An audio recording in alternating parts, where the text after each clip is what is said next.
Hey tech fans! Google's bringing Gemini AI to Wear OS watches and supercharging Circle to Search with a new AI mode. Is this the future of smartwatches and search? Welcome to GadInsider, your hub for the hottest tech news. Let's dive into this AI-powered update. Google announced Gemini's arrival on Wear OS 4 Plus smartwatches from Pixel, Samsung, OPPO, OnePlus, and Xiaomi, replacing Google Assistant. Plus, Circle to Search gets a slick AI mode for deeper insights. Want to know how it works? Keep watching. Gemini's landing on Wear OS smartwatches, letting you activate it with a side button or app icon. Ask everyday questions, summarize emails, or update your calendar right from your wrist. Google's phasing out Assistant for Gemini's smarter, faster task management, making your watch a productivity beast. Circle to Search, Google's visual search tool, now has an AI mode for detailed analysis and follow-up questions without leaving the app. Available in Google Lens on Android and iOS in the US, it offers AI overviews with a dive deeper option. Gamers rejoice. It even identifies in-game characters and strategies. Google's also upgrading AI overviews with a more visual, readable format. Pixel 9 Pro users get a free year of Google AI Pro,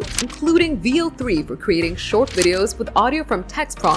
These updates make your watch and phone smarter, blending AI into daily life. Is Google redefining tech in 2025? Gemini's rolling out to Wear OS soon, and Circle to Search's AI mode is live in the US. Whether you're managing tasks or searching smarter, these upgrades are huge. Which features got you hyped? Drop it below. And that's the scoop on Google's Gemini and Circle to Search upgrades. Are you stoked for AI on your smartwatch? Or loving the new search mode? Drop your thoughts in the comments. We read every single one. If you love this news, smash that like button, subscribe to GadInsider, and hit the bell icon for more tech updates.